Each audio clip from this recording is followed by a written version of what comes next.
Hello दोस्तों, आपका स्वागत है आपके अपने YouTube channel future foundation centre में। दोस्तों, आप लोग के लिए ये बोर्ड एग्जाम में 2025 में पूछे जाने वाले बहुत ही महत्वपूर्ण प्रश्न है, जो आपके बोर्ड एग्जाम 2025 में यही प्रश्न बिल्कुल पूछेंगे आपसे। अन्य कहीं से कोई प्रश्न नहीं आएगा। जितने प्रश्न आपसे बोर्ड एग्जाम में पूछते हैं वो सारे प्रश्न इससे मिलेंगे। निबंध हो, खंड काव्य से हो, या गद्य हो, या पद्य हो, या बहुविकल्पी प्रश्न हो, ठीक है, ये सारे आपको इसमें प्रश्न देखने को मिलेंगे। तो वीडियो में अंत तक बनकर वीडियो को जरूर देखिएगा और अपने दोस्तों मित्रों के पास भी शेयर कीजिएगा, जिससे वो भी अपना बोर्ड एग्जाम क्या कर सके, अच्छे से तैयार कर सकें और बोर्ड एग्जाम में अच्छा से अच्छा नंबर ला सकें। ठीक है, तो बढ़ते हैं हम लोग आज के प्रश्नों की तरफ। तो ध्यान देंगे, ये आपका क्या है, विषय हिंदी है कक्षा 10 वालों के लिए, और आपको मिलेगा समय 3 घंटे 15 मिनट का। कितने मिलेगा? 3 घंटे 15 मिनट का मिलेगा जी। खुश रहिए पिंकी जी। और ये आपका 3 घंटे का समय मिलेगा। 3 और 15 मिनट जो आपका समय है, क्या 15 मिनट जो समय है आपका, वो आपको मिलेगा क्या, पढ़ने के लिए प्रश्न पत्र को। ठीक है, और आपका जो टोटल पेपर का पूर्णांक रहेगा वो 70 नंबर का रहेगा। अब देखिए, इनको इसका जो निर्देश है, क्या कहना है पेपर में, क्या ध्यान देना है हमको, इसको ध्यान देना है। आपका निर्देश को हम लोग पढ़ते हैं। कह रहा है कि प्रारंभ के 15 मिनट परीक्षार्थी को प्रश्न पत्र पढ़ने के लिए निर्धारित किए गए हैं। जो आपका ये 15 मिनट दिया गया है, ये क्या किया गया है, ये केवल उन लोग को प्रश्न पत्र को पूरा XYZ पढ़ने के लिए दिया गया है। आगे दे रहा है दूसरा पॉइंट, कह रहा है कि प्रश्न पत्र 2 खंड अ और ब में विभाजित है। ठीक है, 2 भागों में विभक्ति किए गए हैं, खंड अ और खंड ब, जिसमें खंड अ में आपको मिलेंगे बहुविकल्पी प्रश्न और खंड ब में मिलेंगे दीर्घ उत्तरी प्रश्न, जो आपको मतलब कि 1 नंबर से अधिक करेगा। ठीक है, तीसरे पॉइंट को देखते हैं। कह रहा है कि प्रश्न पत्र खंड अ में बहुविकल्पी, बताए हैं भी ना कि बहुविकल्पी प्रश्न है, और जिसमें क्या सही विकल्प का चयन करके ओ मार्कशीट पर क्या करना है, नीचे भरना है। जो आपको ओ मार्कशीट मिलेगा जी पिंकी जी, ठीक है, काले बाल पॉइंट, मतलब कि आपको बाल पेन का यूज करना है उसमें। ठीक है ना, बाल पेन ले जाएंगे और गोले को भरने के लिए बाल पेन का इस्तेमाल करेंगे। आगे चौथा पॉइंट दे रहा है कि खंड अ में बहुविकल्पी प्रश्न हेतु प्रत्येक प्रश्न के लिए 1 अंक निर्धारित किए गए हैं। कितने अंक मिलेगा उसका? 1 अंक आपको मिलेगा। ठीक है ना, आगे देखते हैं आगे क्या दिया है। आगे आप लोग का 5वां पॉइंट दे रहा है कि क्या कर रहा है, ओ मार्कशीट पर उत्तर अंकित किए जाने पश्चात उसे क्या करें, काटे नहीं। जैसे मान लीजिए आप लोग को क्या दिया रहेगा कि 4 ठो गोला दिया रहेगा ना। जैसे मान लीजिए यहाँ A दिया है, B दिया है, C दिया है और D दिया है। तो आप क्या करेंगे, मान लीजिए आप कहे कि नहीं पहला सही है आपका, पहले पर आप गोला कर दिए, उसके बाद क्या कहेंगे ना, अब तो आपको याद आ गया का, तो उसमें क्या करेंगे, इसको काट देंगे। तो नहीं, काटना नहीं है। अगर काटते हैं आप, अगर दूसरे गोले में भरते हैं, तो इसी तरह ये प्रश्न आपका गलती हो जाएगा। ठीक है ना, आगे कह रहा है आपका 6 नंबर कि प्रत्येक प्रश्न के सम्मुख उनके निर्धारित अंक दिए गए हैं। जो उनसे अंक आपको प्राप्त होंगे, उन सभी का अंक उनके सामने निर्धारित किया गया है, दिया गया है। तो आप सभी लोग इसको ध्यान से देखिएगा। ठीक है, अब प्रश्नों की तरफ बढ़ते हैं, आज के पहले प्रश्न की तरफ। आज का पहला प्रश्न हम देखेंगे। आज का पहला प्रश्न दिया है जो बहुविकल्पी प्रश्न आपको आता है, और सभी लोग कमेंट करके बताएंगे किस प्रश्न का कौन सा विकल्प सही होगा। ठीक है, उम्मीद करते हैं सभी लोग बताएंगे। और ध्यान दीजिए आज के पहले प्रश्न की तरफ। कह रहा है आपसे कि क्या कर रहा है कि बाबू गुलाब राय किस युग के लेखक हैं। बाबू गुलाब राय जो हैं वो किस युग के लेखक हैं, यार किस युग के लेखक हैं, ये हमें ध्यान देना है। ठीक है, तो देखिए पहला दे रहा है कि भारतेंदु युग के हैं, द्विवेदी युग के हैं, शुक्ल युग के हैं और शुक्लोत्तर युग के हैं। ये किस युग के लेखक हैं, इस पे हमको विशेष कर ध्यान देना है। ठीक है ना, तो आप लोग सभी लोग कमेंट करके बताइए, देखते हैं कितने लोग बता देते हैं इस प्रश्न का आंसर कि कौन सा विकल्प सही होगा। फटाफट कमेंट कीजिए आप लोग, देखते हैं कितने लोग बताते हैं। और ध्यान दीजिए आप सभी लोग, द्विवेदी युग क्या मेरी असफलताएं, जो आपके ये रचनाकार हैं बाबू गुलाब राय, ये आपके क्या हैं, द्विवेदी युग के हैं। किस युग के हैं, द्विवेदी युग के हैं। और जो आपका क्या इनका जो रचना है क्या मेरी असफलताएं हैं, क्या है, मेरी असफलताएं, Manoj Prajapati, B option, very good, बहुत अच्छे, सबको हाय। और ये आपका क्या हो जाएगा, बी ऑप्शन करेक्ट हो जाएगा। जितने लोग बताए हैं बी ऑप्शन बिल्कुल सही है। आगे बढ़ेंगे हम लोग क्वेश्चन नंबर 2 की तरफ। क्वेश्चन नंबर 2 को देखते हैं। 2 नंबर आपका क्या दे रहा है, 2 नंबर प्रश्न दे रहा है कि चिंतामणि किस विधा की रचना है। चिंतामणि जो आपकी रचना दी गई है उसके विधा क्या बताना है, विधा बताना है। इसका विधा क्या होगा, इसके रचयिता कौन होंगे, लेखक कौन होंगे, ये सब कुछ हमको जानना है। कह रहा है कि निबंध है, कविता है, नाटक है, कहानी है। और देखते हैं कितने लोग बता देते हैं। ठीक है, ये पहले प्रश्न का दूसरे प्रश्न का आंसर बताना है। तो सभी लोग ध्यान दीजिए। कह रहा है कि चिंतामणि किस विधा की रचना है। तो चिंतामणि आपका क्या है, नाटक है, क्या है, निबंध है, क्या है, निबंध है। आपका पहला विकल्प सही होगा, क्या होगा, निबंध होगा, नाटक नहीं होगा। और इसके रचयिता की बात करें तो इसके रचनाकार हैं आचार्य रामचंद्र शुक्ल। कौन है, आचार्य रामचंद्र शुक्ल, रामचंद्र शुक्ल जी हैं। ठीक है ना, जो आपके मित्रता के भी लेखक हैं, क्या, मित्रता के भी लेखक हैं। ठीक है ना, और ये भी क्या है, आपका निबंध है।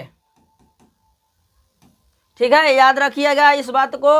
आगे बढ़ेंगे हम लोग तीसरे नंबर प्रश्न की तरफ। तीसरा नंबर आपका प्रश्न दे रहा है और आप लोग कमेंट करके बताते रहिए कि किस प्रश्न का कौन सा विकल्प सही होगा।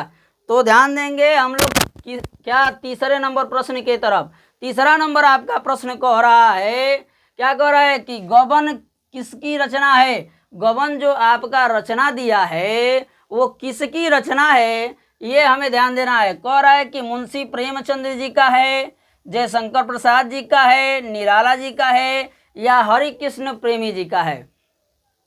बताइए फटाफट आप सभी लोग कि गबन जो विधा है आपकी जो रचना है वो किसकी रचना है।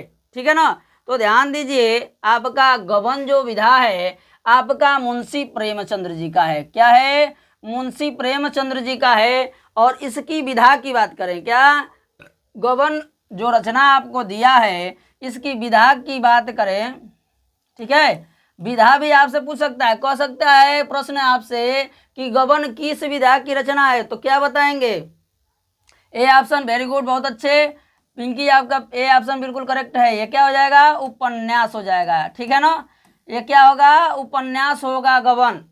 आपका पहला विकल्प सही है। आगे बढ़ते हैं क्वेश्चन नंबर 4 की तरफ।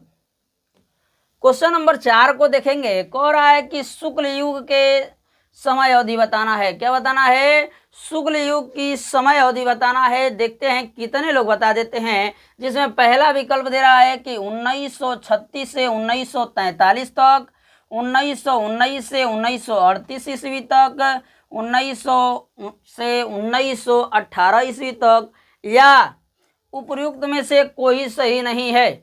और देखते हैं, सभी लोग कमेंट कीजिए फटाफट। देखिए हिंदी का ये आपका पेपर 24 फरवरी को है, जो आप लोग को क्या करेगा, बोर्ड एग्जाम में अच्छा से अच्छा नंबर जिसको उठाना है, पाना है, वो वीडियो में अंत तक बना रहेगा। क्योंकि ये सारे प्रश्न आपको बोर्ड एग्जाम में पूछेंगे। क्या, बोर्ड एग्जाम में आपसे पूछेंगे। ठीक है ना, तो ध्यान दीजिए। अगर शुक्ल युग की समय सीमा हम कहें तो 1919 से 1938 ईस्वी तक आपका क्या हो जाएगा, बी ऑप्शन सही हो जाएगा।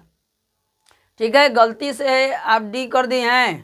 ठीक है, आपका क्या हो जाएगा, इसमें बी ऑप्शन करेक्ट हो जाएगा। आगे बढ़ते हैं क्वेश्चन नंबर 5 की तरफ। देखते हैं क्वेश्चन नंबर 5 का कितने लोग जवाब देते हैं। कह रहा है कि नीड़ का निर्माण फिर किस विधा की रचना है। क्या बताना है, नीड़ का निर्माण फिर जो आपका रचना दिया है वो किसकी रचना है, ये हमें बताना है। तो ध्यान दीजिए, पहला कह रहा है कि जीवनी है, आत्मकथा है, क्या साक्षरताकार और भेंटवार्ता है, रेखा चित्र है। और ये किसकी रचना है ये भी हम जानेंगे, क्योंकि रचनाकार भी पूछ सकता है, ये इसके रचयिता कौन है, नीर के निर्माण के। ठीक है, तो ध्यान देंगे आप सभी लोग।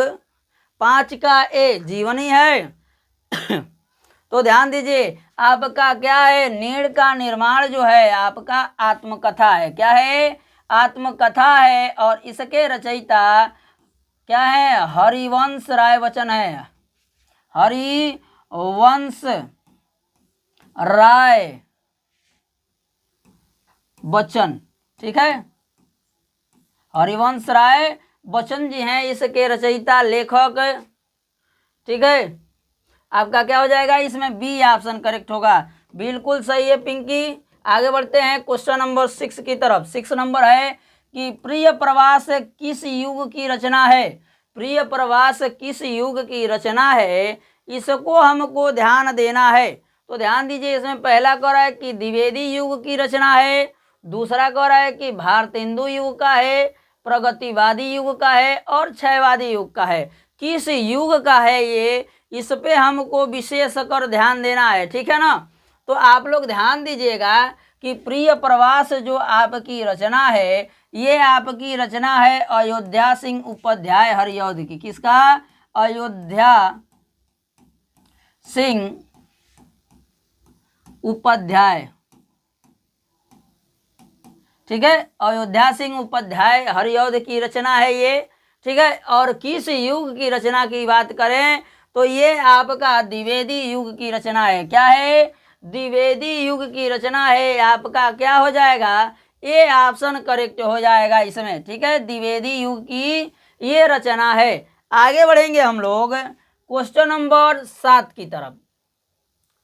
देखते हैं 7 का कितने लोग बताते हैं। 6 का ए, वेरी गुड, बहुत अच्छे पिंकी। आगे बढ़ते हैं 7 नंबर प्रश्न की तरफ। कह रहा है कि मधुशाला किसकी रचना है। मधुशाला, मधु में शाला बना दिए हैं ये, और इसके रचयिता लेखक कौन है, इस पे हमको विशेष ध्यान देना है। कह रहा है कि रामधारी सिंह दिनकर जी हैं, हरिऔध जी हैं, मतलब कि अयोध्या सिंह उपाध्याय हरिऔध पूरा नाम इनका, हरिवंश राय बच्चन है या सुमित्रानंदन पंत हैं। इनमें से कौन होंगे आपके इसके रचयिता, ये हमें बताना है।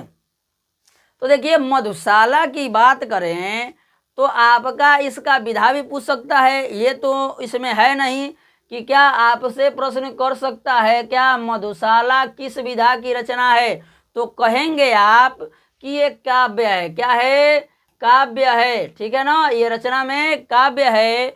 और इसके रचयिता की बात करें तो हरिवंश राय बच्चन जी हैं। कौन है, हरिवंश राय बच्चन जी हैं। आपका इसमें सी ऑप्शन क्या हो जाएगा, करेक्ट हो जाएगा। मधुशाला के रचनाकार कौन है, हरिवंश राय बच्चन जी हैं। ठीक है, आगे बढ़ते हैं क्वेश्चन नंबर 8 की तरफ। देखते हैं 8 को।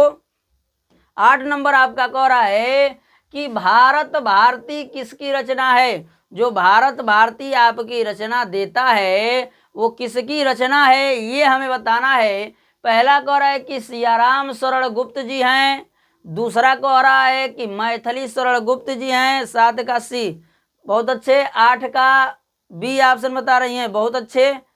और तीसरा जयशंकर प्रसाद और चौथा महादेवी वर्मा। तो एकदम 8 का सही बताई हैं। क्या, भारत भारती के रचयिता आपके कौन हैं, मैथिली शरण गुप्त जी हैं। कौन है, मैथिली शरण गुप्त जी हैं। और यदि क्या बात करें, इसकी विधा की बात करें तो ये भी आपका काव्य है। क्या है, काव्य है। ठीक है ना, विधा आपसे पूछता है तो क्या बताएंगे, काव्य है। ठीक है, आगे बढ़ेंगे हम लोग 9 नंबर प्रश्न की तरफ। 9 नंबर प्रश्न दे रहा है आपका, कह रहा है कि आधुनिक काल कब से कब तक है। आधुनिक काल जो है, समय है, वो कब से कब तक है, ये हमें ध्यान देना है। पहला कह रहा है कि सन 1843 से अब तक का है। दूसरा कह रहा है कि सन 1918 से 1936 ईस्वी तक है। 1643 से 1843 ईस्वी तक होगा। 9 का ये बता रही हैं 1843 से अब तक, वेरी गुड। पिंकी बिल्कुल राइट है, 1936 से 1943 ईस्वी तक। ठीक है, आपका आधुनिक काल का समय माने तो हमारा होता है 1843 से अब तक का जो समय है वो क्या कहलाता है, आधुनिक काल कहलाता है। ठीक है, ये आपका क्या हो जाएगा, ए ऑप्शन करेक्ट हो जाएगा। आगे बढ़ते हैं क्वेश्चन नंबर 10 की तरफ। आपका 10 नंबर प्रश्न दे रहा है, क्या दे रहा है, 10 नंबर कह रहा है कि मोतीराम किस युग के कवि हैं। मोतीराम जो हैं आपके किस युग के कवि हैं, इसको हमें ध्यान देना है। कह रहा है कि आधुनिक काल के हैं, दूसरा दे रहा है कि आदि काल के हैं, तीसरा दे रहा है कि भक्ति काल के हैं, और चौथा दे रहा है आपका कि रीति काल के हैं। किस काल के कवि हैं ये 10 नंबर प्रश्न का। और ध्यान दीजिए सभी लोग कि जो आपके मोतीराम जी हैं वो आपके रीति काल के कवि हैं। किस काल के, पवन जी हेलो। और ये आपका क्या है, रीति काल के मोतीराम जी कवि हैं। और इनकी रचना की बात करें तो क्या है, रस कलश, क्या है, रस कलश है आपकी इनकी रचना, कलश। ठीक है, रस कलश जो है इनकी रचना है मोतीराम जी की। ठीक है, आगे बढ़ेंगे 10 का डी, वेरी गुड, बहुत अच्छे अमितेश जी। आगे बढ़ते हैं क्वेश्चन नंबर 11 की तरफ। देखते हैं 11 का कितने लोग बता देते हैं। कह रहा है कि हास रस का अस्थाई भाव बताना है। और देखते हैं हास रस का अस्थाई भाव कितने लोग बताते हैं। कह रहा है कि शोक होगा, रति होगा, हास होगा, निर्वेद होगा। क्या हो जाएगा 11 नंबर प्रश्न का, तो इस समय हम लोग पढ़ते हैं हास, करूड़, श्रृंगार, 11 का सी हास होगा। ठीक है, वेरी गुड।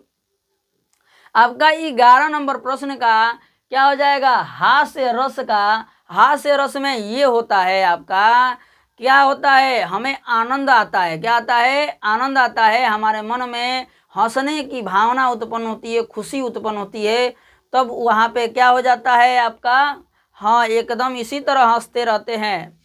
पिंकी एकदम सही बताई हो। क्या हो जाएगा आपका, सी ऑप्शन करेक्ट हो जाएगा, हास रस। क्या हो जाएगा, हास हो जाएगा। आगे बढ़ेंगे हम लोग 12 नंबर प्रश्न की तरफ।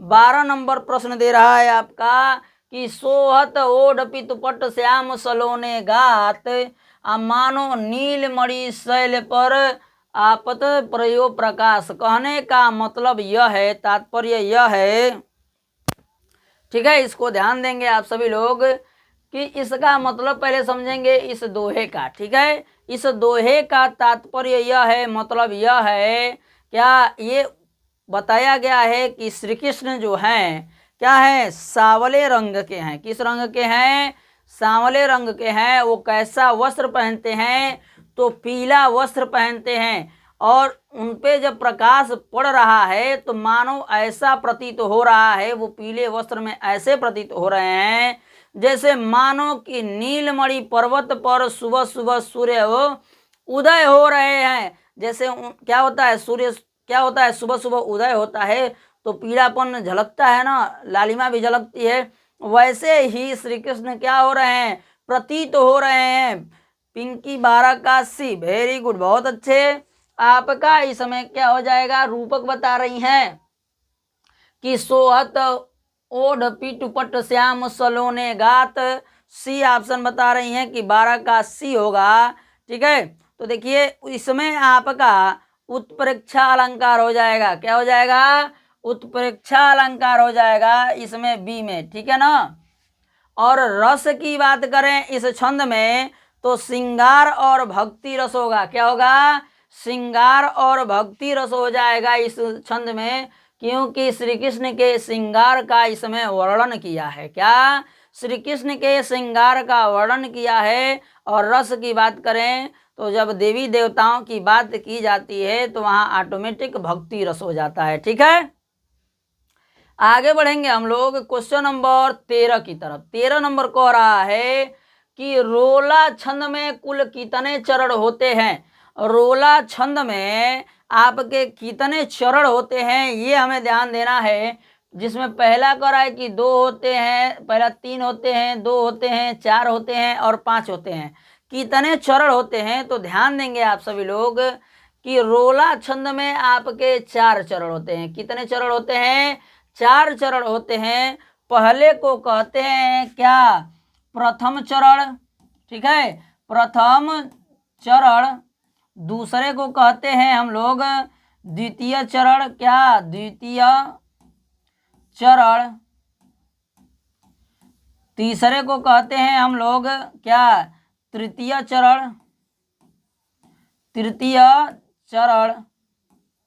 चौथे को कहते हैं हम लोग चतुर्थ चरण। क्या कहते हैं? चतुर्थ चरण कहते हैं, ठीक है ना।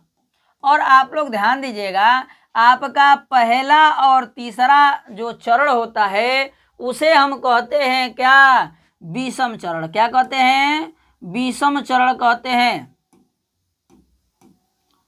ठीक है। और दूसरा जो चौथा होता है उसे कहते हैं समचरण। क्या कहते हैं? समचरण कहते हैं। उम्मीद करते हैं आप लोग समझ गए होंगे। और इसमें आपका क्या हो जाएगा? सी ऑप्शन करेक्ट हो जाएगा। क्या हो जाएगा? सी ऑप्शन करेक्ट हो जाएगा। और आप सभी लोग से यही कहना है कि यदि आप लोग को वीडियो पसंद आता है तो वीडियो को लाइक कर देंगे और शेयर कर देंगे कम से कम एक फ्रेंड के पास। देखते हैं 14 नंबर प्रश्न आपका क्या कह रहा है। 14 नंबर प्रश्न कह रहा है कि आकर्षण शब्द में किस उपसर्ग का प्रयोग किया गया है? जो आकर्षण शब्द दिया है आपका, इसमें किस उपसर्ग का प्रयोग किया गया है ये हमें बताना है। पहला कह रहा है कि भी है, मान है, अक है और आ है।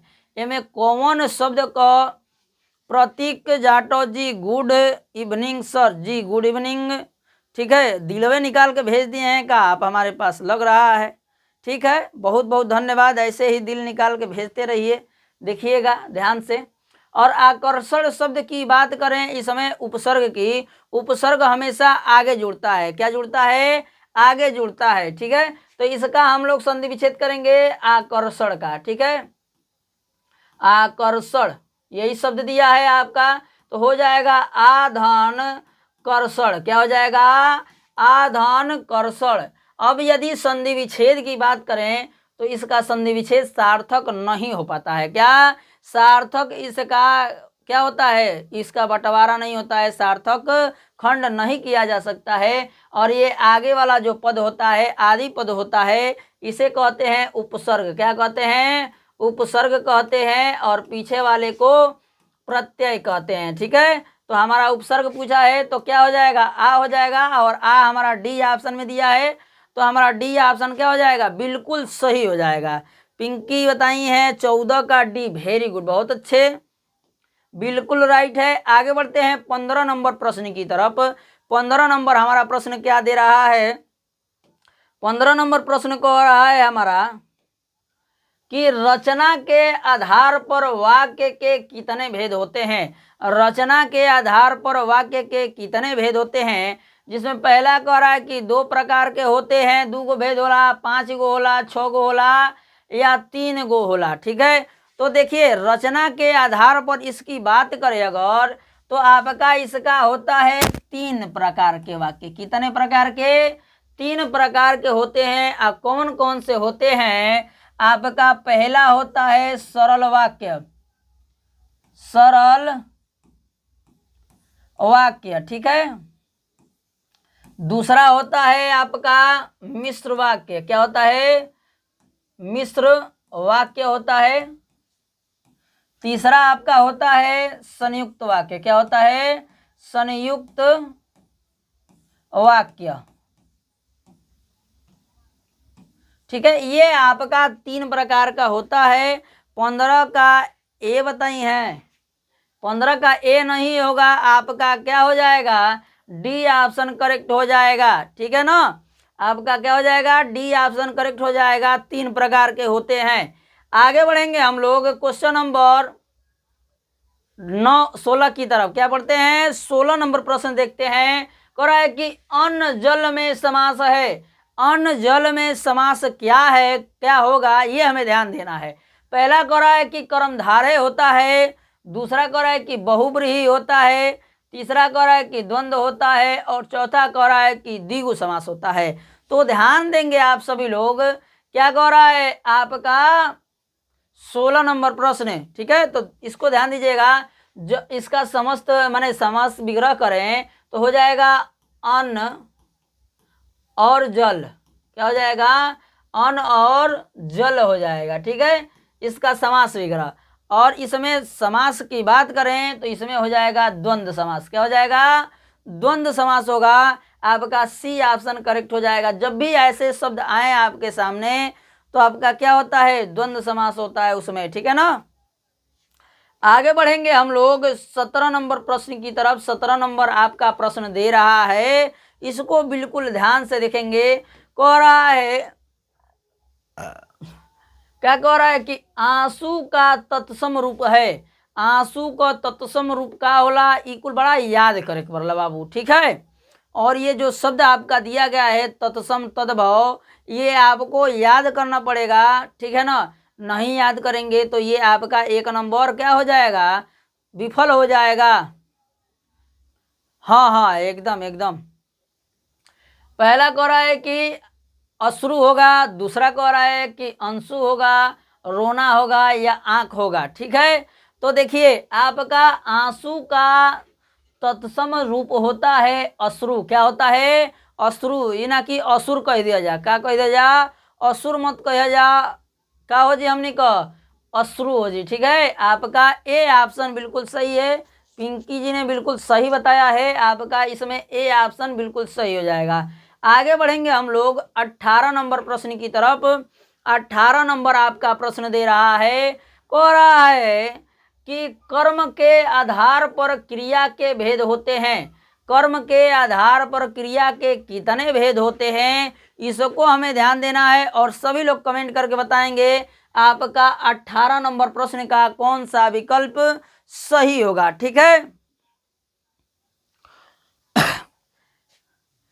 जिसमें आपका पहला दे रहा है कि 2 होता है, 3 होता है, 4 होता है और 5 प्रकार के होते हैं। तो देखिए इसमें आपका होता है कर्म के आधार पर 2 प्रकार के, कितने प्रकार के, 2 प्रकार के होते हैं। कौन कौन से होते हैं, सकर्मक क्रिया और अकर्मक क्रिया। क्या क्या होता है, सकर्मक क्रिया और अकर्मक क्रिया होता है। इसमें आपका क्या हो जाएगा, ए ऑप्शन सही हो जाएगा, क्या हो जाएगा, ए ऑप्शन करेक्ट होगा। आगे बढ़ेंगे हम लोग क्वेश्चन नंबर 19 की तरफ। 19 नंबर आपका प्रश्न दे रहा है, कह रहा है कि ताभ्य शब्द में वचन एवं विभक्ति बताना है। क्या बताना है, ताभ्य शब्द में वचन एवं विभक्ति बताना है कि इसमें वचन और विभक्ति क्या होगा। पहला कह रहा है कि षष्ठी विभक्ति एक वचन होगा, दूसरा कह रहा है कि सप्तमी विभक्ति द्विवचन होगा, तीसरा कह रहा है कि षष्ठी विभक्ति बहुवचन होगा, चौथा कह रहा है कि चतुर्थ विभक्ति बहुवचन होगा। इनमें से कौन सा विकल्प सही हो जाएगा 19 नंबर प्रश्न का, ये हमें बताना है, ठीक है। फटाफट आप सभी लोग कमेंट कीजिए कि इनमें कौन सा विकल्प सही होगा।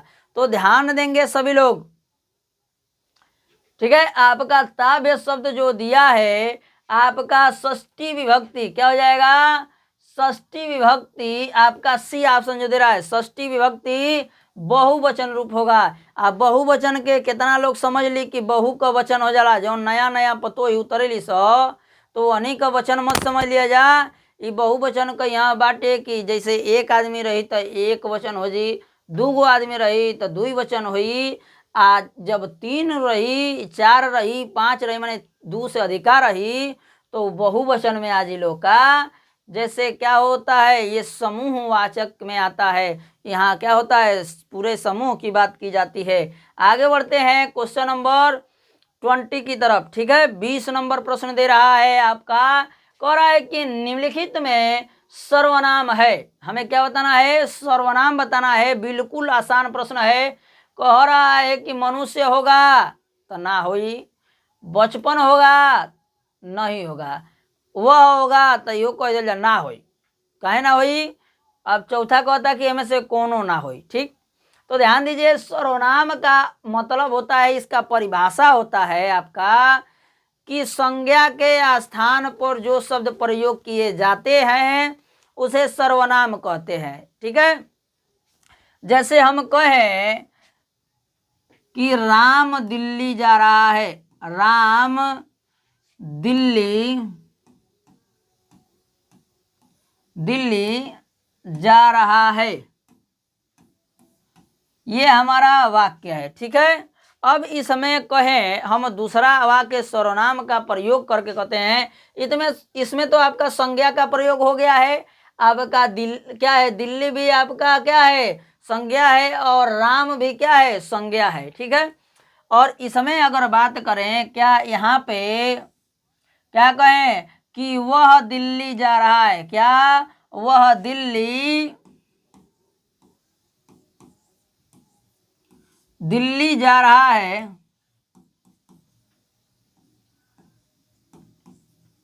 यदि कहते हैं हम तो क्या हो जाएगा आपका, इसमें आपका जो राम के स्थान पर वह प्रयोग हुआ है उसे प्रयोग होगा। ठीक है, उसका प्रयोग होगा, यहाँ तुम प्रयोग होगा, तो वहाँ पे आपका क्या हो जाएगा, सर्वनाम। आपका जो ये शब्द प्रयोग हो रहे हैं संज्ञा के स्थान पर, वही आपका सर्वनाम हो जाएगा। ये आपका क्या हो जाएगा, सी ऑप्शन इसमें करेक्ट हो जाएगा। ठीक है, सी ऑप्शन बिल्कुल सही हो जाएगा। ये थे आपके बहुविकल्पी प्रश्न जो आते हैं, 20 ठो प्रश्न आपके पेपर में। वो देखते हैं, ये खंड क्या था, अ था। क्या खंड था, अ था।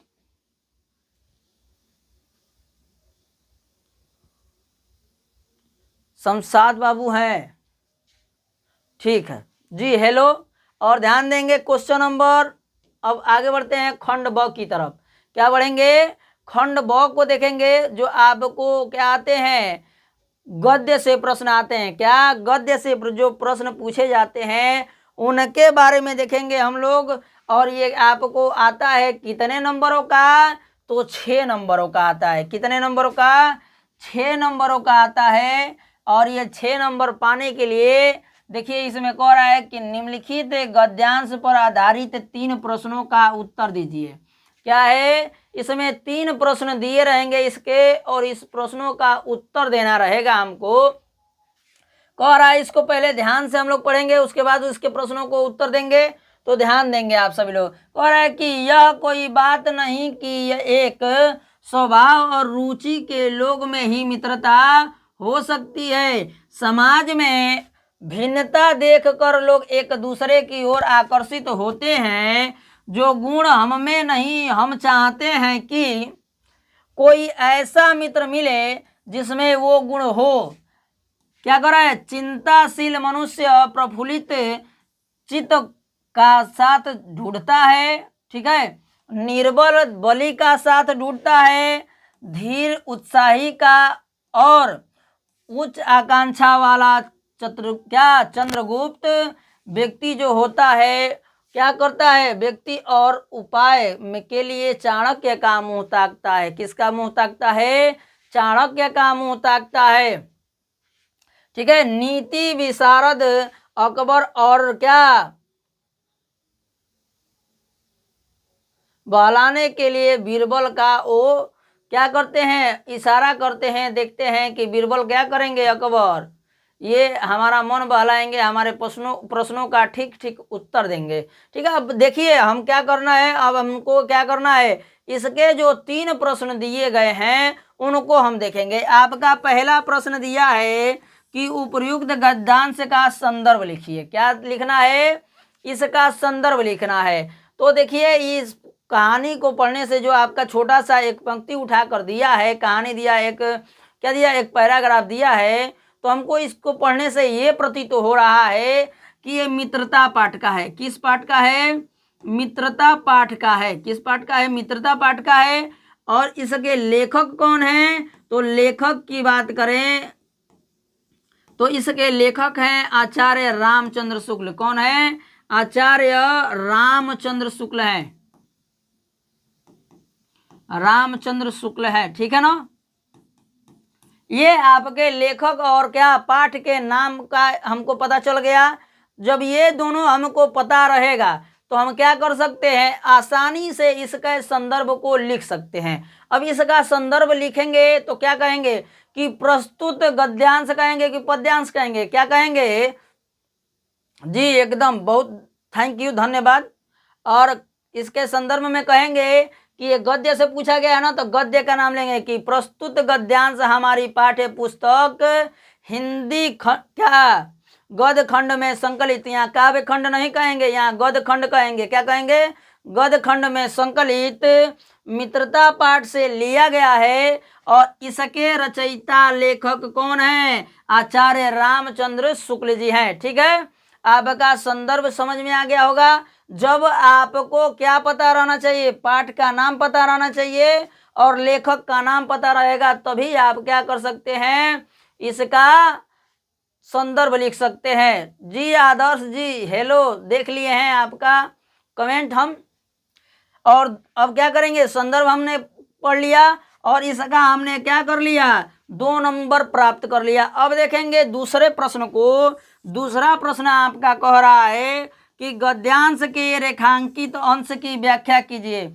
जिसके नीचे अंडरलाइन किया है उसका हमको क्या करना है, व्याख्या करना है। अब देखिए आसानी से इसका व्याख्या करेंगे हम लोग। जहां तक अंडरलाइन किया है वहां तक का, यहां तक आपका अंडरलाइन किया है, यहां तक का क्या करेंगे हम लोग, व्याख्या करेंगे। कह रहे कि यह कोई बात नहीं कि एक स्वभाव और रुचि वाले में क्या हो, मित्रता हो सकती है। कहने का तात्पर्य है कि कोनो ई मतलब नहीं खे, ई कोनो जरूरी नहीं खे कि एक ही रुचि और एक ही स्वभाव वाले। कहने का मतलब कि क्या हो, कि घमंडी बा तो घमंडिये से मित्रता करी, ठीक है, बलवान बा तो बलवाने से मित्रता करी, ई कोनो जरूरी नहीं खे। एगो होशियार के पागलों से क्या हो सकता है, मित्रता हो सकती है। यही बात यहाँ कह रहा है। और कह रहा है कि समाज में क्या, समाज में विभिन्नता देखकर लोग एक दूसरे की ओर आकर्षित होते हैं। क्या कह रहा है कि भिन्नता देखकर, ठीक है ना, कि जो गुण हमारे में नहीं है उसके में है, ये देख कर भी लोग क्या होते हैं, एक दूसरे के आकर्षित होते हैं, एक दूसरे की ओर आकर्षण बढ़ता है। आकर्षित मत होना मतलब कि एक दूसरे से क्या करते हैं, मेलाप बढ़ाते हैं, मेल जोल बढ़ाते हैं और एक दूसरे के क्या होते हैं, दुख सुख में सहायक होते हैं। कहने का तात्पर्य यह था मेरा कि एक भिन्नता देखकर क्या होना, आकर्षित होना, कि मतलब कि हम जो क्या है कमजोर रहेंगे तो सोचेंगे कि कोनो बलवान हम मित्र रहित तो बड़ा नीमन रहित कि वो हमसे बोलित ना, ठीक ना, कि बोली तो धक पटकवा देती उनके हम, ठीक ना। आ कोनो पागल बात तो सोची कि कोनो बुद्धिमान हम मित्र रहित तो का होई कि हमके बुद्धि ज्ञान देत आके वो हमसे बतरेस ना कर पाई, काहे से कि उनके वो सिखा दे, ठीक है, बात को समझिएगा। यही इसका मतलब है कि क्या, भिन्नता देखकर एक लोग दूसरे की ओर आकर्षित होते हैं, ठीक है ना। जो हमारे अंदर गुण नहीं है हम क्या सोचेंगे कि दूसरे में, हमारे मित्र में गुण पाए, ठीक है ना। तो बढ़िया रहे तो शराबी का साथ मत जो है लग जाता हूँ लोग, ठीक ना, काहे से कि वो अवगुण के अंतर्गत आएगा। मित्र ऐसा बनाना चाहिए कि औषधि का काम करे, न कि जहर का काम कर दे, ठीक है। तो ध्यान दीजिए, अब तीसरे प्रश्न को देखेंगे। ये आपका दूसरे नंबर का 2 नंबर प्राप्त हो गया, ठीक है। अब आगे देखेंगे तीसरे प्रश्न को। कह रहा है लेखक के अनुसार समाज में विभिन्नता देखकर लोग एक दूसरे की ओर क्यों आकर्षित होते हैं। तो अभी बताया ना, देखो क्या देखकर एक दूसरे की ओर आकर्षित होते हैं। ध्यान दीजिएगा, यहाँ पे दे रहा है, देखिए कि जो गुण हम में नहीं है हम चाहते हैं कि कोई ऐसा मित्र मिले जिसमें वो गुण हो। ये आपका जो दिया है ये क्या है, इस प्रश्न का, तीसरे प्रश्न का आंसर है, ठीक है। इसका मतलब समझिए क्यों आकर्षित होते हैं कि चिंताशील मनुष्य सोचता है क्या, जो एकदम गम में डूबल रही तो सोची कि का हमके कोनो खुश आदमी जौन हमेशा हमके हंसावे, का प्रसन्न रखे, वैसा आदमी का साथ ढूंढी, ठीक है। बात को समझ गए, उम्मीद करते हैं आप लोग समझ गए। और ये आपका तीसरे प्रश्न का भी 2 नंबर आपको प्राप्त हो गया। हम उम्मीद करते हैं कि आपको ये 6 नंबर कन्फर्म हो गए होंगे। आगे बढ़ेंगे हम लोग अगले प्रश्न की तरफ। देखिए 2 प्रश्न इसमें देंगे, ठीक है, तो अथवा वाला कीजिए या ये कीजिए, ठीक है, कोई एक करना होगा, एक कर लीजिएगा, ये ना कि दोनों कर लीजिएगा तो अपना टाइम नुकसान करेंगे आप लोग, क्या अपने टाइम को नुकसान करेंगे। आगे बढ़ेंगे हम लोग अगले प्रश्न की तरफ। और देखिए आपको जब क्या हो जाएगा, गद्य से पढ़ लेंगे तो पद्य का प्रश्न देगा, क्या देगा, पद्य का प्रश्न देगा। और पद्य में भी आपको क्या करना रहेगा, 3 प्रश्नों का उत्तर देना रहेगा। कह रहा है कि दिए गए पद्यांशों पर आधारित 3 प्रश्नों का उत्तर दीजिए। क्या करना है,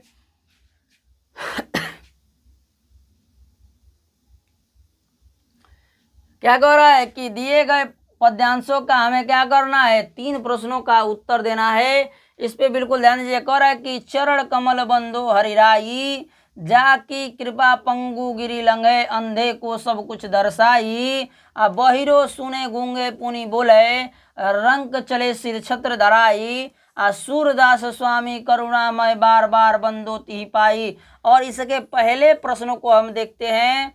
पहला प्रश्न क्या कह रहा है आपका, ठीक है, क्या कह रहा है कि इसमें आपका क्या कर रहा है कि संदर्भ लिखना है। क्या लिखना है, संदर्भ लिखना है। और संदर्भ को देखेंगे हम लोग, क्या जब इसके लेखक और पाठ का नाम हम याद कर लेंगे तो पता कर लेंगे तभी इसका संदर्भ लिख पाएंगे। तो देखिए जितने लोग लेसन पढ़े हैं, पाठ को अपने पढ़े हैं, वो लोग जानते हैं कि पहले। और देखिए यहाँ पे आपका लेखक का नाम दे रहा है, ध्यान दीजिएगा, इसको पढ़ रहे हैं तो क्या आ रहा है, सूरदास जी आ रहे हैं, तो ऑटोमेटिक पता चल रहा है हमको कि ये सूरदास की रचना है। और क्या कहें, और ये पाठ की बात करें तो पहले पाठ का पहला ही छंद है। ये किस पाठ का है, पद पाठ का है। किस पाठ का है, पद पाठ का। पाठ का नाम हमको पता चल गया, लेखक का यहाँ से नाम पता चल गया कि इसके लेखक कौन है, सूरदास जी हैं। कौन है, सूरदास जी हैं, ठीक है ना। अब आगे ध्यान दीजिएगा कि ये आपका क्या करेंगे, इसका आसानी से इसमें हम क्या कर सकते हैं, इसमें आपका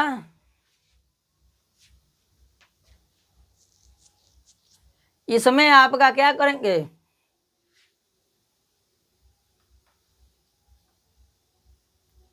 सर क्लास कल नहीं हुआ था। एकदम हुआ था, क्यों नहीं हुआ था, कल भी मॉडल पेपर चला। कैसे आप कह रहे हैं कल क्लास नहीं हुआ। तो ध्यान दीजिए, ये आपका जो है इसका संदर्भ लिखेंगे। संदर्भ को ध्यान देंगे कि प्रस्तुत पद्यांश, ये क्या है, पद से प्रश्न है, इसलिए कहेंगे कि प्रस्तुत पद्यांश हमारी पाठ्य पुस्तक हिंदी काव्य खंड में संकलित पद नामक पाठ से लिया गया है, जिसके रचयिता कौन है, सूरदास जी हैं। कौन है, सूरदास जी हैं। जी हुआ था, मैथ का क्लास चला था। और ध्यान दीजिए आपका इसमें दूसरा प्रश्न दे रहा है कि रेखांकित अंश की व्याख्या कीजिए। क्या कर रहा है, जौना शब्दवा के नीचे अंडरलाइन कइले बा ओके हमनी के क्या करे के बा, ओकर व्याख्या करे के बा, ठीक हो। तो ध्यान दीजिएगा, हम पूरे का व्याख्या कर दे रहे हैं, इसका अलग से कर दे रहे हैं हम लोग। बहिरे सुने गूंगे पुनी बोले, कहने का मतलब है कि बहरा व्यक्ति सुनने लगता है और गूंगा व्यक्ति बोलने लगता है। बहरा व्यक्ति बहिर रही तो सुने लगी, और गूंग रही तो बोले लगी। और रंग चले सिर छत्र धराई का होता है कि महादरिद्र व्यक्ति भी अपने सिर पर राज छत्र धारण कर लेता है। क्या कर लेता है, राज छत्र धारण कर लेता है।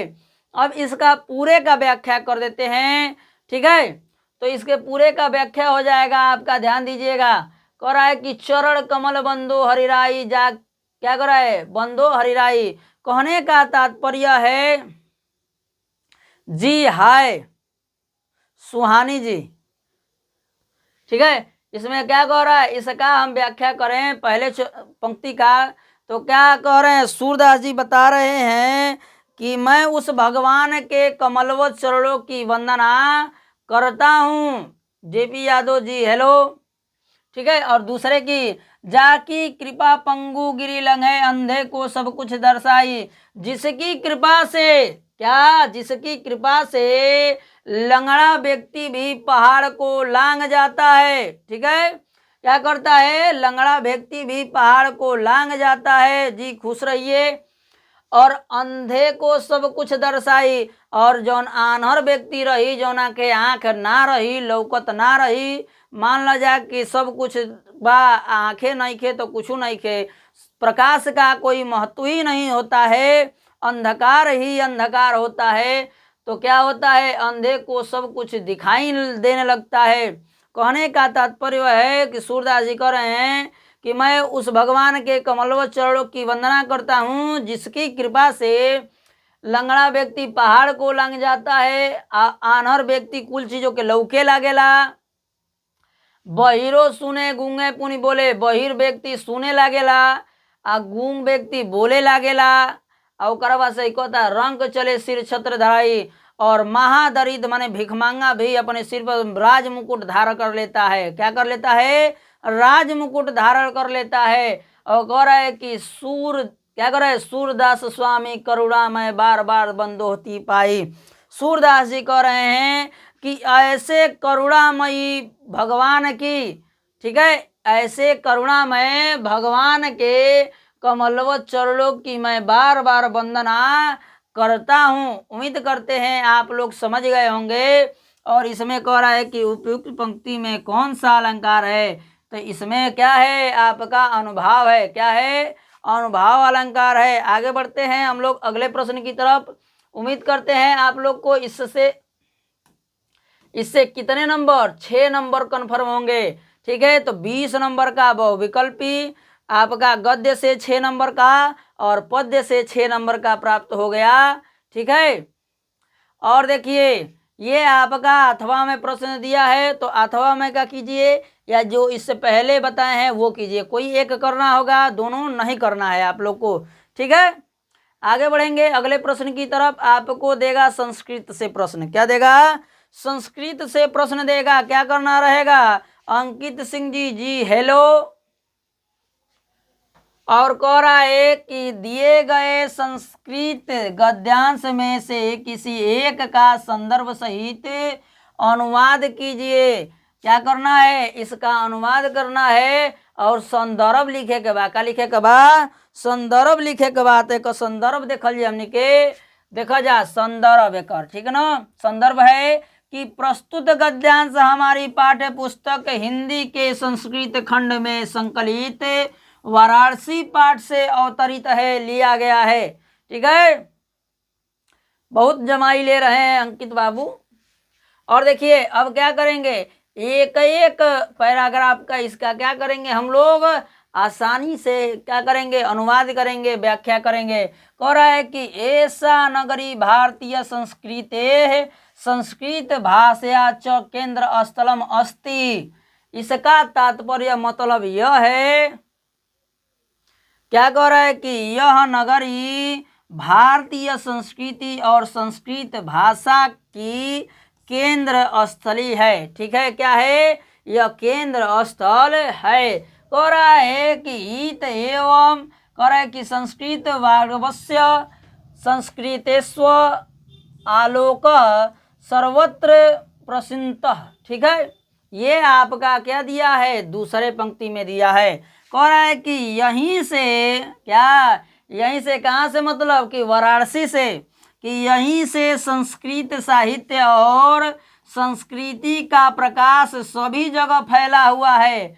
यहीं से संस्कृति और संस्कृत का प्रकाश चारों तरफ फैला है, सभी जगत में फैला है। आगे कहता कि मुगल युवराज दारासिकोह अत्रागत्य भारतीय दर्शन शास्त्राम अध्ययनम अकरोत। कहने का तात्पर्य है कि जो मुगल युवराज थे, कौन, युवराज दारासिकोह जो थे, इन्होंने यहाँ आकर भारतीय दर्शन शास्त्रों का अध्ययन किया था। कौन किया था, जो दारासिकोह थे, राजकुमार मुगल युवराज थे, वो भारत आकर दर्शन शास्त्रों का अध्ययन किए थे, मतलब कि पढ़ले रहना, ठीक ना। आगे कहता कि सतेषाम ज्ञानेन तथा प्रभावते अभवत यत तेन उपनिषदाम अनुवाद पारसी भाषायाम कारितः। कहने का तात्पर्य यह है कि वह उनके ज्ञान से, क्या वह इन ज्ञान से, संस्कृत जो है इसके ज्ञान से बहुत प्रभावित हुए। क्या हुए? बहुत प्रभावित हुए। और इनका क्या प्रभावित हुआ था, और उसने क्या किया था, जितने भी ग्रंथ थे, जितने भी ये किताब पढ़े थे, ये क्या हो गए, उसका अनुवाद फारसी भाषा में करवा दिए। किस भाषा में? फारसी भाषा में करवा दिए।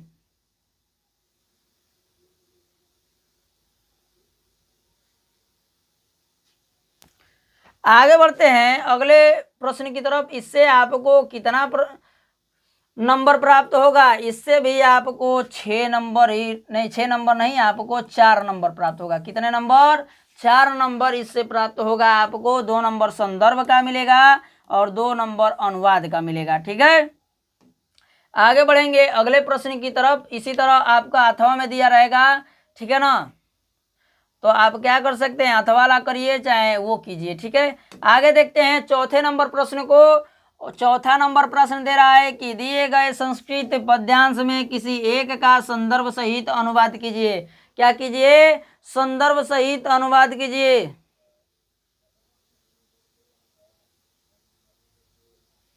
और ध्यान दीजिए कि आपका क्या देखेंगे, पहले संदर्भ देखेंगे। क्या देखेंगे? इसका संदर्भ देखेंगे कि प्रस्तुत गरिमामय श्लोक उपसे क्या कर रहा है, उपदेशात्मक पंक्तियां हमारे पाठ्य पुस्तक हिंदी के संस्कृत खंड में संकलित क्या कर रहा है कि संकलित जीवन सूत्राणी नामक पाठ से अवतरित है, मतलब कि लिया गया है। इसमें क्या किया गया है कि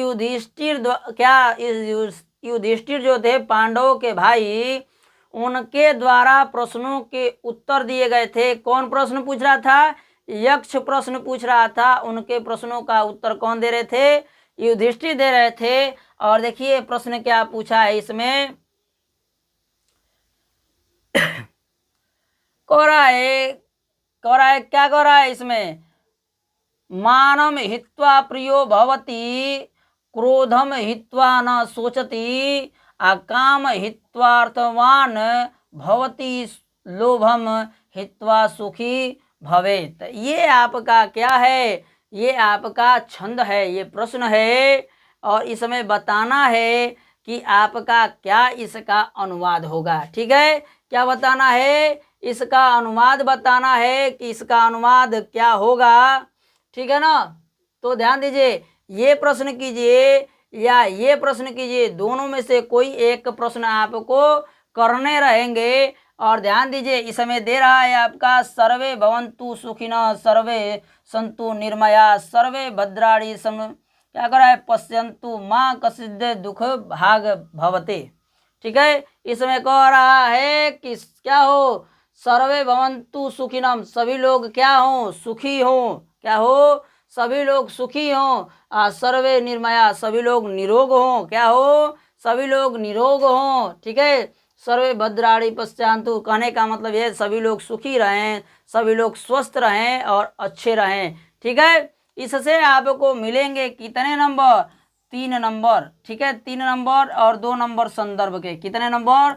2 नंबर संदर्भ के और 3 नंबर अनुवाद के, यानी कि व्याख्या के। आगे बढ़ेंगे हम लोग अगले प्रश्न की तरफ। अगला प्रश्न दे रहा है आपका खंड काव्य से देगा। क्या देगा? खंड काव्य से देगा। जिसके जैसे बलियां के लिए आपका कहें तो बलियां के लिए आपका क्या होता है, कर्ण खंड काव्य महत्वपूर्ण होता है। क्या होता है?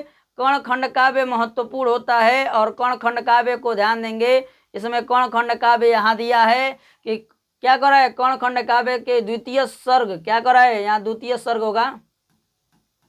क्या होगा? द्वितीय सर्ग में द्रौपदी सर्ग का सारांश लिखिए। कहने का मतलब है, कह रहा है दूसरा कि कर्ण खंड काव्य के आधार पर श्री कृष्ण का चरित्र चित्रण कीजिए।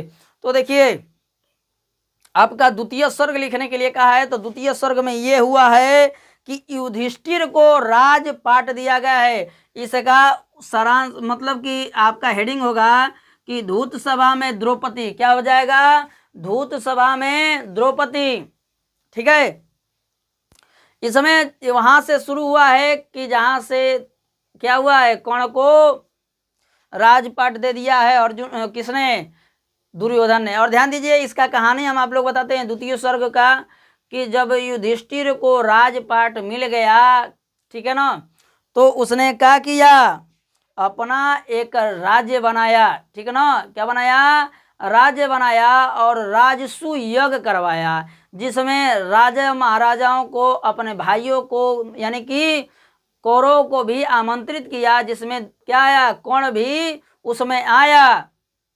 और सभी लोग उस महल को देखकर, राजमहल को देखकर आश्चर्यचकित रह गए, क्योंकि इतना अद्भुत बनाया गया था, इतना सुंदर बनाया गया था कि उसका कोई मोल नहीं है, वो अनमोल था। ठीक है, उसका कोई अनुमान नहीं लगा सकता था, इतना सुंदर था कि अब ऐसे जगह जगह वो घूमने लगा दुर्योधन।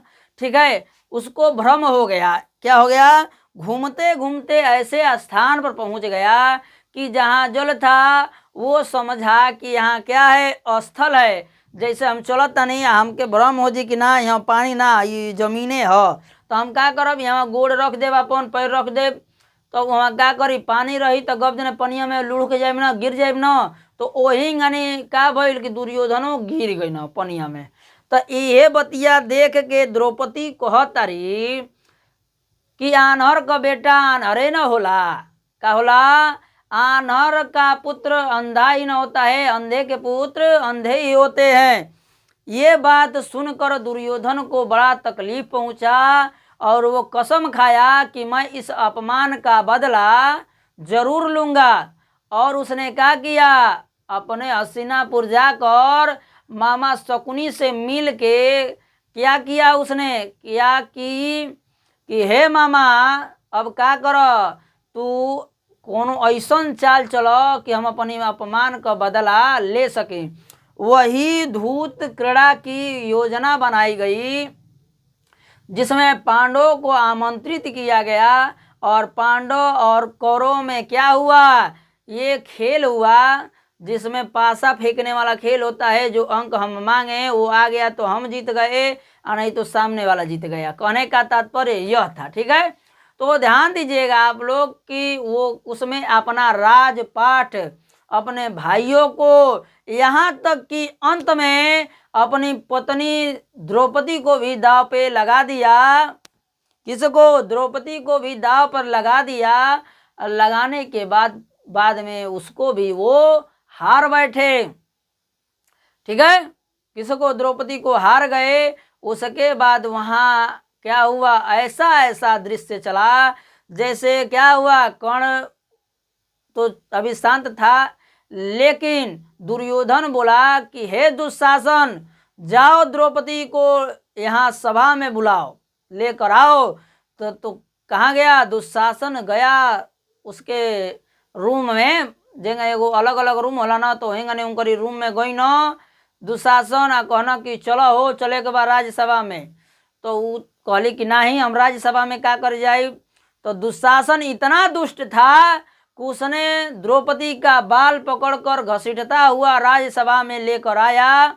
वहीं पे व्यंग बाण कर्ण ने बोला था कि क्या 5 पतियों वाली पत्नी स्त्री नहीं है, वो क्या है, वेश्या है।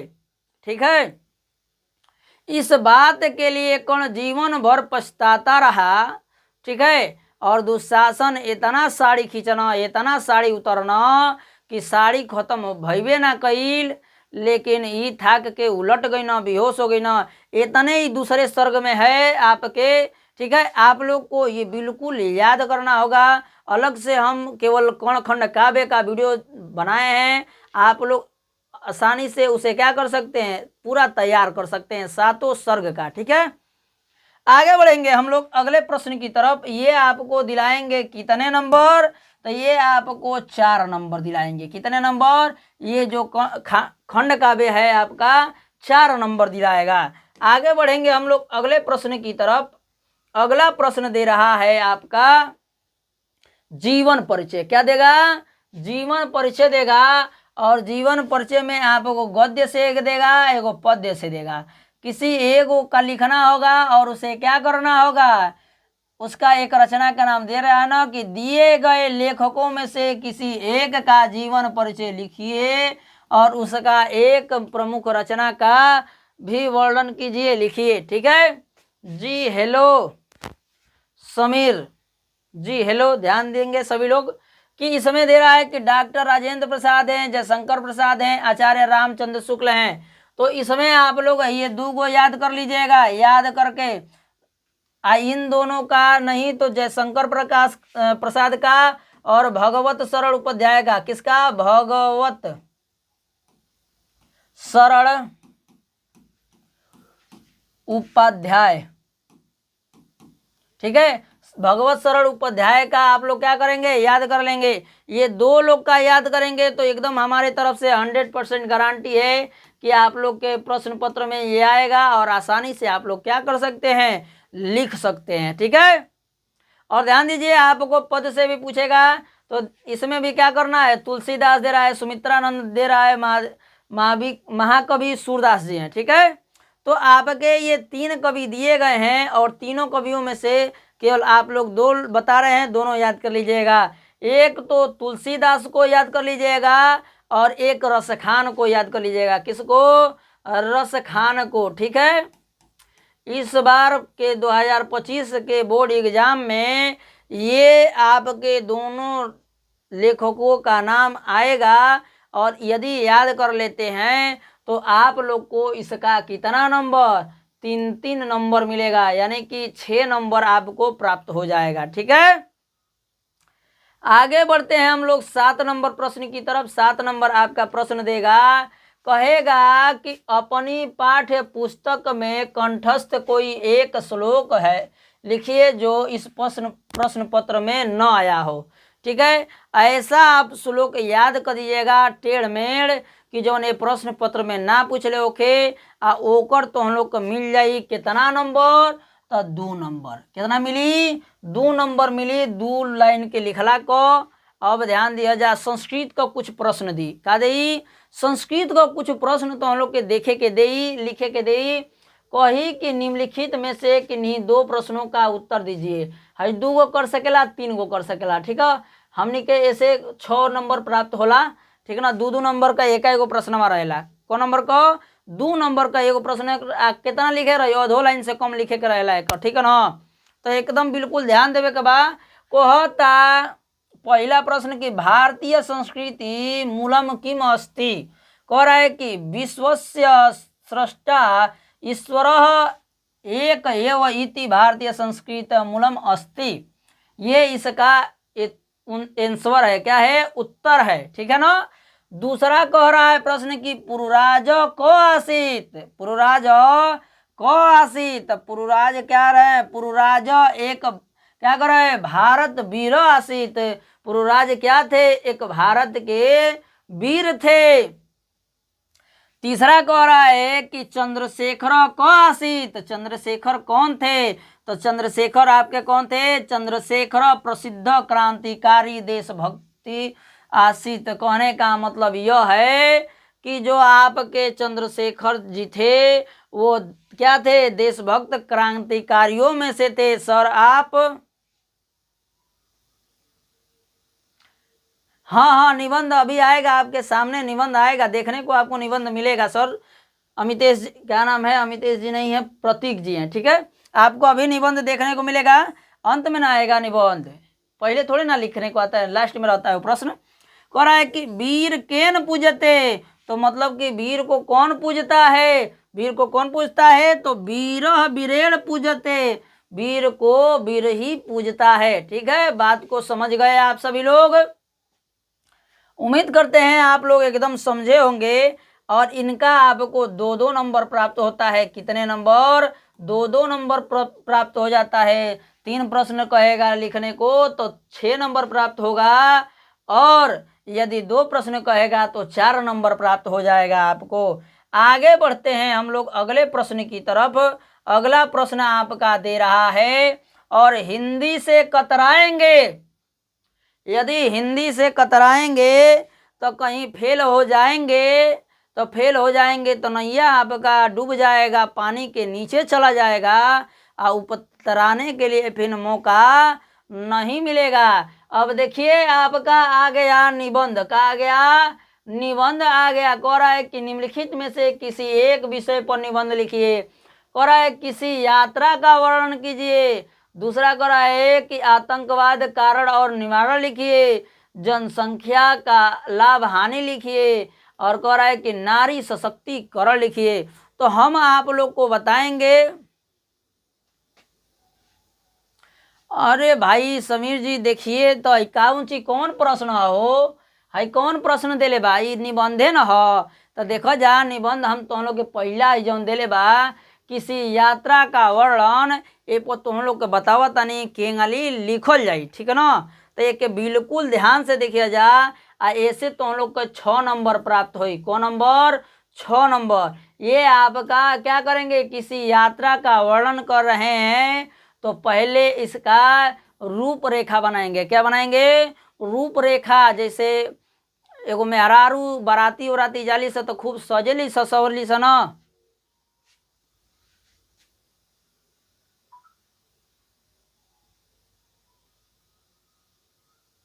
हाँ हाँ ठीक है, बताएंगे, ध्यान दीजिएगा। ठीक है, वही बताएंगे जो आपके बोर्ड एग्जाम में पूछेगा, ठीक है ना। तो ध्यान दीजिए कि इसका रूपरेखा कैसे बताएंगे। प्रस्तावना लिखेंगे, तैयारियां लिखेंगे, बस स्टैंड का वर्णन लिखेंगे, और मार्ग का वर्णन लिखेंगे, और स्थान का वर्णन लिखेंगे। इसमें क्या क्या लिखेंगे? जो जो कार्य होता है एक यात्रा में, उसका उसका वर्णन इसमें करेंगे हम। तो देखिए इसमें क्या रूपरेखा में लिखे हैं कि प्रस्तावना लिखेंगे पहले, उसके बाद तैयारियां लिखेंगे, क्या क्या तैयारियां करेंगे हम लोग। उसके बाद कह रहे हैं कि बस स्टैंड पर हम लोग जाएंगे तो वहाँ का क्या देख रहे हैं क्या नहीं देख रहे हैं वर्णन करेंगे। उसके बाद कह रहा है कि मार्ग का वर्णन करेंगे, मार्ग में हमने क्या देखा कैसा देखा इसका वर्णन करेंगे। कह रहा है कि स्थान का वर्णन, और पहुँच के वहाँ पे जो कुछ भी रहेगा देखने गए हैं उसका वर्णन करेंगे, ठीक है। प्रस्तावना में हम लिखेंगे यात्रा मनोरंजन का सबसे महत्वपूर्ण साधन है। यात्रा किसी धर्म स्थल या क्या पर्वतीय स्थल की हो सकती है, कहीं की भी यात्रा हो सकती है। यात्रा के माध्यम से हम नई नई बातों को जानते हैं और अपना मनोरंजन भी कर लेते हैं। क्या कर लेते हैं? अपना मनोरंजन भी कर लेते हैं। अब देखिए हम क्या करेंगे, क्या तैयारियां करेंगे, तैयारियों को देखेंगे किस तरह की तैयारी रहनी चाहिए।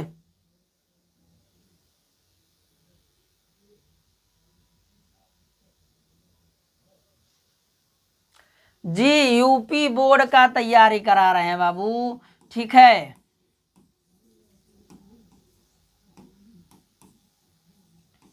यूपी बोर्ड का तैयारी चलता बाबू, ठीक ना। यूपी बोर्ड वालों की तैयारी चल रही है, और ये इसमें इतना बेहतर बता दिया जाएगा कि कोई भी ऐसा प्रश्न आपको देखने को बोर्ड एग्जाम में नहीं मिलेगा कि आप लोग इससे पछताएंगे, ठीक है। 100% ये गारंटी है हमारा, ठीक है। कितने परसेंट? पूरे 100%, 100% गारंटी है, ये यूपी बोर्ड का ही है। अब तैयारियां करेंगे, ठीक है। सब पे देखिए, सब पे हम आप लोगों को निबंध बता देंगे, ऐसी बात नहीं है। जो जो आपको पूछेगा, बार बार पूछता है, वो आप लोग को हम बता देंगे। बस देखिए एक निबंध लिखने को जान गए तो वैसे बनाकर सबका आप क्या कर सकते हैं, लिख सकते हैं। आपको निबंध लिखने को पता नहीं होगा तो कैसे लिखेंगे। तो ये बात है कि आप लोग जानिए कि कैसे निबंध को लिखते हैं, किस तरह का वर्णन करते हैं उसमें, ठीक है ना। इसको बात को समझिएगा। जी आदर्श जी को हाली हाय हाय बोलेंगे। तो ध्यान दीजिए इसमें दे रहा तैयारियों में, वार्षिक परीक्षाओं खत्म होते ही हम लोग ने हरिद्वार जाने का कार्यक्रम बनाया। क्या छुट्टी खत्म होते ही हम लोग ने क्या किया, हरिद्वार जाने का मन बना लिया कि हम लोग जाएंगे, ठीक है। कह रहा है कि हरिद्वार एक पर्वतीय एवं धार्मिक स्थल है, वहाँ पे पर्वत भी मिलेंगे देखने को, और क्या और क्या मिलेंगे, हमको मिलेंगे वहाँ धार्मिक स्थान भी, देवी देवताओं का भी वहाँ स्थान मिलेगा। ठीक है, हम सबने अपने कपड़े, क्या कपड़े, खाने का सामान, बिस्तर व क्या थर्मस आदि एक दिन पहले ही तैयार कर लिए। जो खाने का सामान रहेगा, कपड़ा लता रहेगा वो, उसके बाद क्या बिस्तर भी ले लेंगे कि ओढ़ने और बिछाने का काम करेगा आपका। ठीक है, कह रहा है कि एक दिन पहले ही इसकी तैयारी होनी चाहिए, एक दिन पहले, जाने से एक दिन पहले हमको उसकी तैयारी होनी चाहिए। हाँ हाँ ठीक है, धन्यवाद है, बहुत अच्छे। आप लोग क्या कीजिए, ऐसे ही कहीं ना कहीं क्या करना, यात्रा करते रहना चाहिए। और वहाँ जब हम रास्ते में जाते हैं तो सब चीज़ को देखते हैं, उस पर आप लोग एक बार क्या कीजिएगा, निबंध अपने से लिख कर देखिएगा, वो उसका वर्णन कीजिएगा। और 20 मई को सुबह होते ही अपने पास के बस स्टैंड पर पहुँच गए। कहाँ पहुँच गए, जहाँ हमने को गांव बाटे वहाँ के बस स्टैंड पर हमने के का कर ली, चल जाइए। ठीक हो, आगे देख लीजिए अगला पॉइंट। अब देखिए बस स्टैंड पर पहुंचने का तीसरा पॉइंट क्या लिखेंगे, बस स्टैंड का वर्णन। बस स्टैंड का वर्णन क्या करेंगे, ध्यान दीजिएगा। कह रहे हैं कि रिक्शे द्वारा जैसे ही हम बस स्टैंड पर पहुंचे, चारों ओर यात्री अपने अपने सामान के साथ बैठे हुए थे। क्या हुए थे, अपने सामानों के साथ सभी लोग एक क्या बैठे थे, वहां पे चारों तरफ बैठे हुए थे। कुछ लोग खड़े भी थे, कुछ लोग किताबें देख रहे थे। बस आने का समय होने वाला था। क्या था, सभी लोग, कुछ लोग पढ़ रहे थे, कुछ लोग क्या कर रहे थे, बैठे थे, बातचीत कर रहे थे। और कुछ लोग क्या कर रहे थे, बस का इंतजार कर रहे थे, और बस का समय भी हो गया था, आने वाला था। बस आते ही उसमें से बाहर आकर कंडक्टर आवाज देने लगा। उसकी आवाज सुनकर हरिद्वार जाने वाले यात्री अपना सामान बस में चढ़ाने लगे। जब बस आती है तो आप लोगों ने सुना होगा कि कंडक्टर क्या देता है, आवाज देता है, बोलता है, क्या कहता है कि फलाना जगह को जे जाए वाला बा वो गाड़ी में बैठी, और बाकी जगह के यही जे बैठी। ठीक, कहता है कि हम लोग भी अपना सामान चढ़ाकर बस में बैठ गए, और थोड़ी देर में बस अपने गंतव्य स्थान की ओर चलने लगी। जहां उसे जाना था वहां वो क्या करने लगी, प्रस्थान करने लगी, जाने लगी। अब देखिए चौथे पॉइंट में क्या करेंगे, मार्ग का वर्णन। रास्ते में हमने क्या क्या देखा, क्या क्या किया, इसका वर्णन हम अपने शब्दों में करेंगे। कह रहा है कि रास्ते में हरे भरे खेत बहुत मनोहर लग रहे थे। जो अब रास्ते में बस जाती है तो खेत खलियान होते हुए रास्ते बने हैं, तो उनसे जाएगा तो अरिया अरिया कुल देखवा जाए तो हरियाली लौकेला। वह बात के कहता कि सड़क के दोनों तरफ लगे हुए पेड़, बिजली के खम्भे बस के दूसरे ओर दौड़ते हुए देख रहे थे। जब आप आगे तरफ जाएंगे तो लगेगा खम्भे पेड़ पीछे में भग रहे हैं। ठीक ना, नहीं ऐसा नहीं होता है, वो स्थिर रहते हैं, आप गतिमान रहते हैं, इसलिए वो गतिमान दिखते हैं। ठीक है, कह रहे कि रास्ते में अनेक छोटे छोटे गांव थे। क्या रास्ते में आप जाएंगे कहीं की यात्रा कीजिए, वहाँ छोटे छोटे गांव रास्ते में मिल जाएंगे आपको। कह रहे कि कुछ स्थानों पर फैक्ट्रियां लगी हुई थी। रास्ते में अनेक नदियों को पार करते हुए हम लोग लगभग 1 बजे हरिद्वार पहुंच गए। कब पहुंचे, 1 बजे हमने के पहुंचल जा हरिद्वार।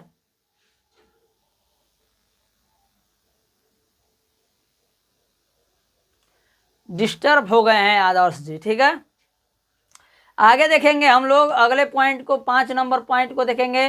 5 नंबर पॉइंट में अब हम लोग का हरिद्वार पहुंच गए हैं। हरिद्वार पहुंच के अब देखल जाओ वहाँ का स्थान का वर्णन करिए। ठीक ना, वहाँ का देखनी है जा, का ना देखनी है जा, एक वर्णन हमने के करिए। तो कहता कि हरिद्वार पहुंचते ही हमें काफ़ी भीड़ दिखाई पड़ी। वहाँ पे जब हम लोग पहुँचे तो वहाँ पे हम लोग को क्या मिला, बड़ी भीड़ मिला। बहुत लोग यात्रा करने आए थे वहाँ, क्या दर्शन करने आए थे, कुछ लोग घूमने आए थे। ठीक है, मनोरंजन करने आए थे, तरह तरह के लोग पहुँचते हैं। कह रहे कि हम लोग जैसे तैसे बस स्टैंड के बाहर मुख्य द्वार पर आ गए। क्या हो गए? हम लोग जैसे तैसे बस स्टैंड के मुख्य द्वार पर आ गए। वहाँ पर हमने दुकानदारों से धर्मशाला के विषय में पूछताछ की। धर्मशाला, अब देखो कहीं गई बड़ा अनजान जगह, तो केहू के घर में तो रहब ना, चाहे भाड़ा पर रूम लेब, चाहे धर्मशाला में रहब, ठीक ना। धर्मशाला उ सबके खातिर रहेला, ठीक ना। ओमें पर्सनल ना रही कि फलाना खातिर बनावल बा ना, ओमें केहू जे जाई वही रह सकेला, ठीक है। यात्रियों के लिए अधिकतर बनाया जाता है।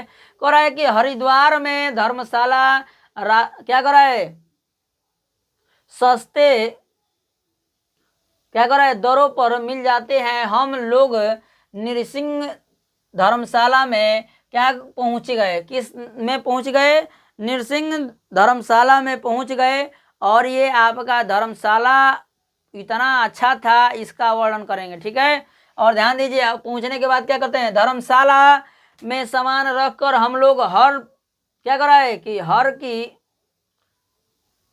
पौड़ी पर नहाने चले। मतलब कि वहाँ क्या करेंगे, हम लोग पहुँच कर स्नान ध्यान करेंगे, तभी तो क्या करेंगे, फ्रेश होंगे। जब दूर से यात्रा करके आते हैं लोग तो थक जाते हैं, नहाते हैं, खाते हैं और आराम करने लगते हैं, ठीक है। वही बात यहाँ कह रहा है। और कह रहा है कि शाम को आरती के समय हर की पौड़ पर, यानी कि हरिद्वार के गंगा माने जिस नदी के यहाँ पहुँचे थे हम लोग हरिद्वार में, उस नदी के किनारे जब आरती हो रहा था मंदिरों में, ठीक है, तो बहुत ही सुंदर, बहुत भीड़ होती है। कुछ लोग दीप जलाकर उन्हें गंगा में प्रवाहित करते हैं। हरिद्वार में गंगा में क्या करते हैं, अपने दीपक को जलाकर वहाँ प्रवाहित करते हैं, जो गंगा में दूर तक पहुँचते चले जाते हैं। दीपकों की शोभा में गंगा में दीपावली सी लगती है।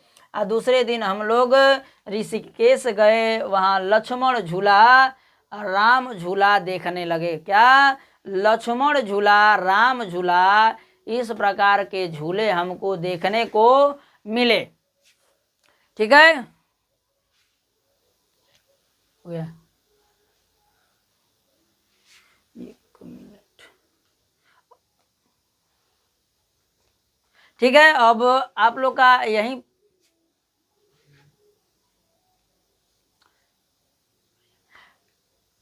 आप लोग को बहुत बहुत धन्यवाद, ठीक है, कि आप लोग वीडियो में अंत तक बने रहे। और आप लोग अपने दोस्तों मित्रों के पास भी शेयर कीजिएगा। और चंजीत सर आप लोग का मैथ का क्लास स्टार्ट करेंगे। अब जैसे ही हमारा क्लास बंद होगा तुरंत मैथ का क्लास स्टार्ट होगा। और आप लोग जुड़कर अपने दोस्तों मित्रों के पास भी शेयर कीजिएगा और अच्छे से तैयारी कीजिएगा। धन्यवाद।